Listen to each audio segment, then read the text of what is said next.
નમસ્કાર. દિવસભરના તાજા સમાચારોમાં તમારું સ્વાગત છે. તમારી સાથે હું છું પિનલગીરી ગોસ્વામી. સમાચારો વિસ્તારથી જાણીએ એ પહેલા મહત્વના સમાચારો ઉપર એક નજર. નમસ્કાર મિત્રો. આજની વિડીયોમાં વાત થશે શિક્ષણ મંત્રી ડોક્ટર કુબેર ડિંડોરે આપ્યા છે મોટા સમાચાર. ત્યારે વાત થશે મહિલા સરપંચના પતિ વતી વચેટીઓ ₹15 લાખની લાંચ લેતા ઝડપાયો છે. ત્યારે આગળ વાત થશે હજી પણ ઠંડીમાં ઘટાડો થવાની કોઈ સંભાવના દેખાતી નથી. આગળ વાત થશે શંકર મહાદેવને પ્રયાગરાજમાં સૌને મંત્રમુગ્ધ કર્યા છે. ત્યારે વાત થશે જાણો ક્યાં કેટલું તાપમાન નોંધાયું છે. પીએમ મોદી સિંગાપુરના રાષ્ટ્રપતિને મળ્યા. ત્યારે વાત થશે ડિજિટલ એરેસ્ટના કેસમાં 4 આરોપીની ધરપકડ કરવામાં આવી છે. વૃદ્ધાઓને ટાર્ગેટ બનાવતી મદારી ગેંગ ઝડપાઈ છે. ત્યારે વાત થશે સુનિતા વિલિયમ્સનો સ્પેસ વોક સામે આવ્યું છે.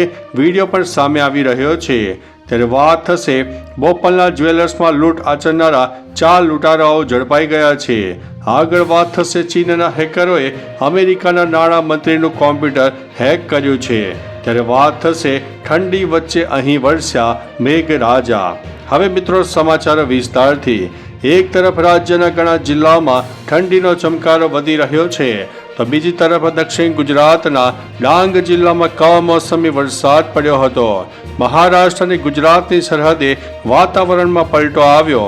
ડાંગે આ સરહદ વિસ્તારમાં આવેલ છે, તેથી ડાંગ જિલ્લાના ચીંચલીમાં વરસાદી ઝાપટું પડ્યું હતું. અહીં છેલ્લા 4 દિવસથી વાદળછાયું વાતાવરણ છે. વરસાદને લઈને ખેડૂતોમાં પાકની ચિંતા વધી ગઈ છે. મિત્રો, અન્ય મહત્વના સમાચારની વાત કરીએ તો ચીનના હેકરોએ અમેરિકાના નાણામંત્રીનું કોમ્પ્યુટર હેક કર્યું છે. ચીનના હેકર્સે અમેરિકાના નાણામંત્રી જેનેટ ચેલનના કોમ્પ્યુટર હેક કરીને ડેટા ચોરી કરીને ખળભળાટ મચાવી દીધો છે. રિપોર્ટ અનુસાર ચીની હેકર્સે અમેરિકન સેનેટ સભ્ય અને ટ્રેજરી સેક્રેટરી જેનેટ યેલેનના કોમ્પ્યુટરમાંથી 50થી વધુ ફાઇલો ચોરી લીધી છે. આ ઉપરાંત ટ્રેજરી વિભાગના કામ, ગુપ્ત અને આંતરરાષ્ટ્રીય બાબતો સંબંધિત માહિતી પણ ચોરી લીધી છે. હેકર્સે અમેરિકામાં વિદેશી રોકાણ સમિતિ સંબંધિત માહિતી પણ મેળવી છે. મિત્રો, અન્ય મહત્વના સમાચારની વાત કરીએ તો બોપલના જ્વેલર્સમાં લૂંટ આચરનારા 4 લૂંટારુઓ ઝડપાયા છે. બોપલ વિસ્તારમાં આવેલી કનકપુરા જ્વેલર્સ ખાતે થોડા દિવસ પહેલા 4 અજાણ્યા ઈસમોએ તમંચા અને પિસ્તોલ સાથે લૂંટ આચરીને ફરાર થઈ ગયા હતા. આ બનાવમાં 4 ઈસમો હેલ્મેટ પહેરીને આવ્યા હતા, જેથી પોલીસ માટે આ આરોપીઓને પકડવા માટે 300થી વધારે સીસીટીવી તપાસવામાં આવ્યા હતા. ખૂબ જ મહેનતના અંતે તમામ આરોપીઓની ધરપકડ કરીને વધુ કાર્યવાહી હાથ ધરવામાં આવી છે. મિત્રો, અન્ય મહત્વના સમાચારની વાત કરીએ તો સુનિતા વિલિયમ્સનો સ્પેસ વોક વિડીયો સામે આવ્યો છે. ભારતીય મૂળના અમેરિકન અવકાશયાત્રી સુનિતા વિલિયમ્સે આંતરરાષ્ટ્રીય સ્પેસ સ્ટેશન પર સ્પેસ વોક કર્યો છે. આ તેનું 8મું સ્પેસ વોક હતું. અવકાશયાત્રી નિક હેક પણ તેમની સાથે હતા. આ સ્પેસ વોક લગભગ 6.5 કલાક સુધી ચાલ્યો. સુનિતા જૂન 2024થી આંતરરાષ્ટ્રીય સ્પેસ સ્ટેશન પર છે. તેઓ માર્ચ 2025 સુધીમાં પરત ફરી શકે છે. મિત્રો, અન્ય મહત્વના સમાચારની વાત કરીએ તો વૃદ્ધાઓને ટાર્ગેટ બનાવતી મદારી ગેંગ ઝડપાઈ છે. વૃદ્ધાઓને ટાર્ગેટ કરતી મદારી ગેંગ અંતે ઝડપાઈ ગઈ છે, જેમાં સંઘ પ્રદેશ દમણમાંથી છેલ્લા ઘણા સમયથી વૃદ્ધ મહિલાઓ વિશ્વાસમાં લઈને દાગીના તેમજ રોકડ રકમ પડાવી લેવાની ઘટનાઓ સામે આવતા પોલીસે તમામ કેસ ભેગા કરીને તપાસ હાથ ધરતા મદારી ગેંગનો પર્દાફાશ થયો છે. આ ગેંગના સભ્યો ફક્ત વૃદ્ધ મહિલાઓને પોતાનો ટાર્ગેટ બનાવતી અને તંત્ર મંત્ર અને ચમત્કારની વાતો કરીને તેનું વશીકરણ કરીને લૂંટી લેતી હતી.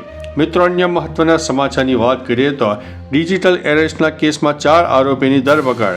અમદાવાદના સોલા પોલીસ સ્ટેશનમાં નોંધાયેલ ડિજિટલ એરેસ્ટના કિસ્સા મામલે પોલીસે 4 આરોપીની ધરપકડ કરી છે. 11 નવેમ્બરના રોજ સોલા પોલીસ સ્ટેશનમાં ડિજિટલ એરેસ્ટ મામલે ફરિયાદ નોંધાઈ હતી, જેમાં આરોપીઓએ મુંબઈ ક્રાઇમ બ્રાન્ચના અધિકારીના નામે ઓળખ આપી હતી.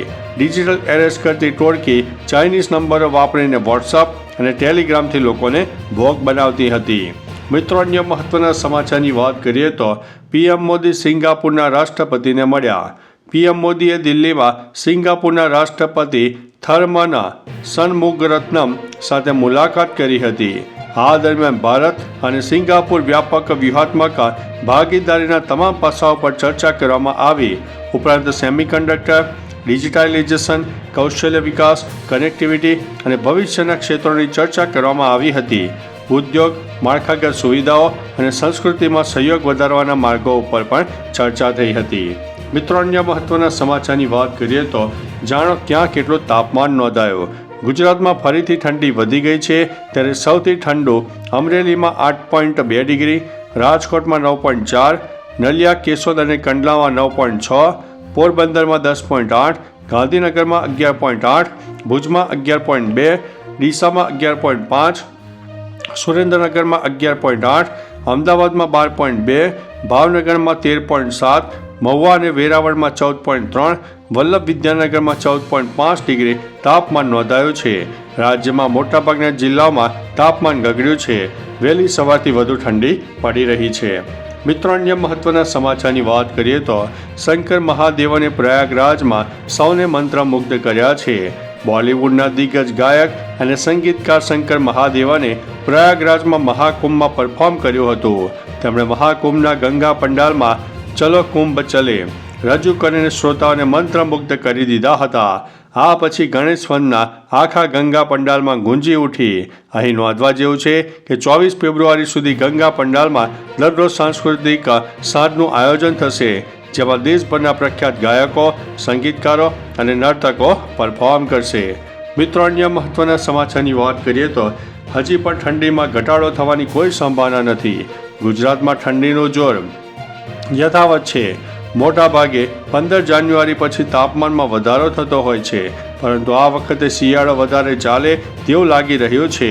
વહેલી સવારથી પવન ફૂંકાઈ રહ્યા છે, જેથી ઠંડીનું જોર વધ્યું છે.